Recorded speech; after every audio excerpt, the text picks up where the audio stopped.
Firstly, I want to thank Maritime New Zealand for the briefing that they provided both myself, Chris Tremain as the Associate Minister of Transport, local MPs Tony Ryle and Todd Clay, Chair of the Regional Council John Crane, and both Stuart and Ross as local mayors. Both myself and the Associate Minister have been in touch with the Minister of Transport, Jerry Brownlee, who's leaving the Sounds this evening to be able to be here today. The government rates what has developed here as serious, but not unexpected. Back in October, maritime officials advised us that swells over 6 metres were likely to break the vessel apart, and it was simply a matter of time before there would be a storm event of sufficient magnitude to be able to break the vessel in two, and what has transpired in the last 24 hours is very much expected. In terms of the most likely scenario is that the stern section of the vessel will in fact sink, that it's not capable of floating in its form, and whether that occurs immediately or over the days ahead, certainly it is true that the potential for recovery of containers on the stern section of the vessel has now become an order of magnitude more difficult given the extent of the damage to the ship. The government is confident that Maritime New Zealand and the salvage operators have the skills and the resources to professionally manage the work from here. From an environmental perspective, the first issues and the most significant are those in relation to the oil.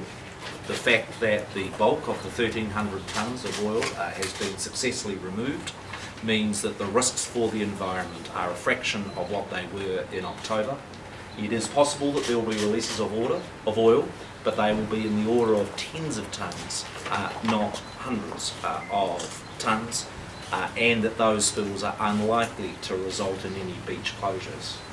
In respect of the dangerous goods that is on board the vessel, there are 27 containers on the vessel that do contain dangerous goods, of which the most significant is 21 containers that contain creolite from the Bluff aluminium smelter.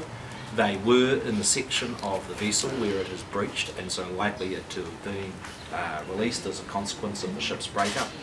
However, they are most likely to sink.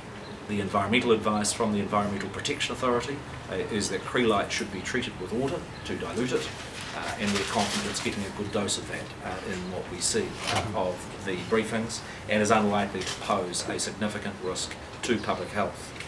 The third area environmentally is the release of a significant amount of milk powder that is clouding the water in the immediate vicinity of the Rena.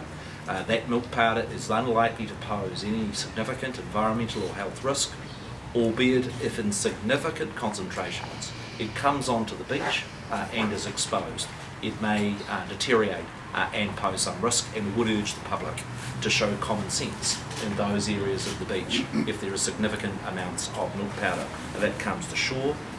We would also urge the public to notify the appropriate authorities of any containers or debris that comes to shore.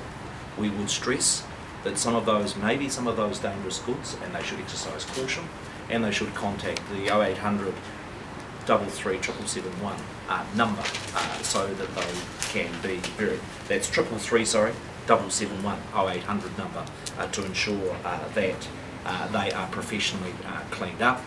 From the government's perspective, the key first priority is recovery of the containers and the debris, and secondly is in terms of obviously keeping the shipping lane open. That's a particular priority for the transport portfolio, and on that basis I'll hand over to the Associate Minister, Chris Tremain. Yeah, thank you, Nick. I just wanted to make a few brief comments just to close this part of the conference. Firstly, we've been well briefed with both the ministers and local MPs, and we're confident that Maritime New Zealand we're well aware that the situation was obviously going to transpire and have been through the various contingencies with a fine-tooth comb. So I think the Minister and I are confident that we're in a good position to deal with the issues as they unfold. In terms of local shipping, there are concerns that the debris cloud does present an issue there. We're in constant contact with the Harbour Master, who's responsible for that decision. At this stage, the shipping lines remain open. However, there still remains a 3 nautical mile exclusion zone around the Rena, which remains in place. That can be changed, but we'll deal with that as the containers, as the rec unfolds. So without any further ado, that's all I wish to say. Questions mainly of technical nature for officials, and if there's any of political nature, perhaps we can take those first.